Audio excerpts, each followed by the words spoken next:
जी के मालिक सुभाष चंद्र गिन गिन कर ले रहे हैं भाजपा से बदला। हरियाणा में इस चुनाव सर पर है। इस चुनाव में बीजेपी, कांग्रेस और आम आदमी पार्टी तीनों की नजर है। पंजाब और दिल्ली में आप पार्टी की सरकार है। दोनों राज्यों के बीच हरियाणा में बीजेपी की सरकार है। जब किसान आंदोलन हुआ, केंद्र में बीजेपी सरकार का जम के विरोध हरियाणा, पंजाब में देखने को मिला, लेकिन हरियाणा की बीजेपी सरकार ने इसकी आंच को बहुत हद तक कमजोर कर दिया था। हरियाणा की खट्टर सरकार ने इस आंदोलन की आंच केंद्र की बीजेपी सरकार तक नहीं पहुंचने दी, जबकि दिल्ली और पंजाब की राज्य सरकारें इस आंदोलन के समर्थन में खड़ी थी। राजनीतिक समीकरण बदलते गए। बीजेपी को पता है कि हरियाणा में विरोध है, इसलिए खट्टर साहब की बलि चढ़ा दी गई और इमेज कंट्रोल के चक्कर में सारा ठिकरा खट्टर के ऊपर डालते हुए सीएम बदल दिया गया। पर क्या सीएम बदलने से बीजेपी हरियाणा को जीत पाएंगी? सवाल बड़ा है, जिसका जवाब शायद मीडिया के बड़े व्यापारी जी संस्थान के मालिक सुभाष चंद्र की इस पोस्ट में छुपा है। पोस्ट में साफ संकेत है कि हरियाणा विधानसभा चुनाव में बीजेपी साफ हो रही है और ये बात बीजेपी के नेता और संगठन के लोग भी जानते हैं। बीजेपी को एहसास है कि हरियाणा का चुनाव जीत पाना बहुत मुश्किल है। सुभाष चंद्र एक सफल मीडिया कारोबारी हैं। सरकार और नेताओं से उनका पुराना नाता है। हरियाणा के हिसार से ताल्लुक रखते हैं। वैसे तो महोदय बहुत से नेताओं से बात करते होंगे, पर पर्सनल लेवल पर हुई बातचीत को सोशल मीडिया पर नहीं लिखते होंगे। लेकिन हरियाणा चुनाव के पहले वो हिसार के नेता कमल गुप्ता से हुई अपनी बातचीत को लिखने से रोक नहीं पाए।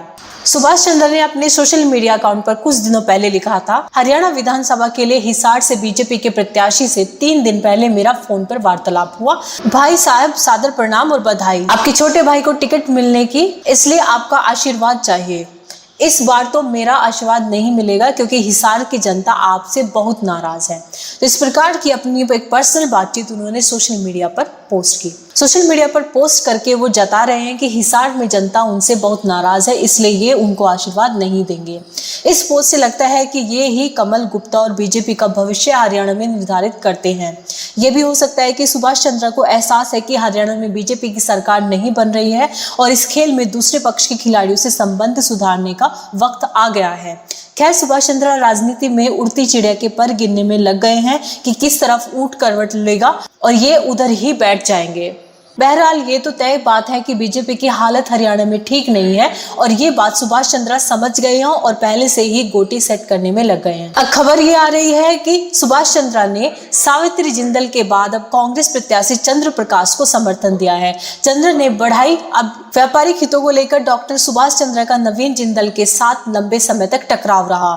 इसके चलते उन्होंने 2014 में सावित्री जिंदल को हराने के लिए भाजपा प्रत्याशी डॉक्टर कमल गुप्ता से सहयोग किया था। हालांकि इस बार उन्होंने सावित्री जिंदल को समर्थन दिया है। पूर्व राज्यसभा सदस्य डॉक्टर सुभाष चंद्र ने हिसार से निर्दलीय प्रत्याशी सावित्री जिंदल को समर्थन देने के बाद शनिवार को आदमपुर से कांग्रेस प्रत्याशी चंद्र प्रकाश के पक्ष में जनसंपर्क किया। पूर्व राज्यसभा सदस्य डॉक्टर सुभाष चंद्र ने हिसार से निर्दलीय प्रत्याशी सावित्री जिंदल को समर्थन देने के बाद शनिवार को आदमपुर से कांग्रेस प्रत्याशी चंद्र प्रकाश के पक्ष में जनसंपर्क किया। उन्होंने बालसमंद, चुंडावास, खारिया, जाखोड़ खेड़ा, लाडवी, खोरमपुर, सारंगपुर, सदलपुर, खाड़ा बरवाल, दडोली में चंद्र प्रकाश के लिए वोट मांगे। चंद्रा ने कहा कि कई वर्षों से आदमपुर में विकास कार्य ठप पड़े हैं। गलियां, सड़कें व अन्य क्षेत्र देखकर इसकी बदहाली का एहसास हो जाता है। उन्होंने कहा कि हमारे परिवार ने आदमपुर की प्रगति के लिए बहुत कार्य किए हैं। किसी को कोई शंका हो तो वह गांव में जाकर पूछ सकता है। उम्मीदवार ऐसा होना चाहिए जो इलाके के विकास के लिए और समस्याओं के समाधान के लिए काम करे। चंद्र प्रकाश हाल में आदमपुर की भलाई के लिए कार्य करेंगे, इस बात की मेरी गारंटी है। पूर्व मुख्यमंत्री भूपेंद्र सिंह हुड्डा ने 36 बिरादरी की भलाई के लिए उन्हें कांग्रेस उम्मीदवार बनाया है। चंद्रा ने कहा, इस बार कुलदीप बिश्नोई भी उनसे समर्थन मांगने आए थे। मैंने कहा कि 800 करोड़ छोड़ो, 80 करोड़ के काम भी बता दो। आने वाला समय कांग्रेस का है। मैं भाजपा से जुड़ा हूं, लेकिन अच्छे लोगों का समर्थन करता रहा हूं। उन्होंने कहा कि उपचुनाव में भव्य बिश्नोई को समर्थन दिया है, लेकिन उन्होंने काम नहीं कराए। व्यापारिक हितों को लेकर डॉक्टर सुभाष चंद्र का नवीन जिंदल के साथ लंबे समय तक टकराव रहा। इसके चलते उन्होंने 2014 में सावित्री जिंदल को हराने के लिए भाजपा प्रत्याशी डॉक्टर कमल गुप्ता से सहयोग किया था। हालांकि इस बार उन्होंने सावित्री जिंदल को समर्थन दिया है। इससे पहले उन्होंने कमल गुप्ता को समर्थन देने से इनकार किया था। उनसे हुई बातचीत का सारा सारांश चंद्रा ने सोशल मीडिया पर पोस्ट किया था।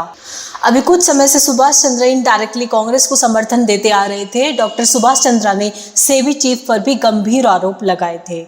और इसके साथ ही बीजेपी से नाराज चल रही श्रीमती सावित्री जी जिंदल के बारे में भी उन्होंने सोशल मीडिया पे उनके समर्थन में पोस्ट किया था। उन्होंने कहा कि जैसे मैंने सबसे वादा किया था हिसार विधानसभा में जनता और हिसार के लिए श्रीमती सावित्री जी जिंदल उपयुक्त और सही उम्मीदवार है। हालांकि मैं वस्तुतः बीजेपी समर्थन परिवार से हूँ, फिर भी एक निर्दलीय के लिए मतदान की अपील कर रहा हूँ।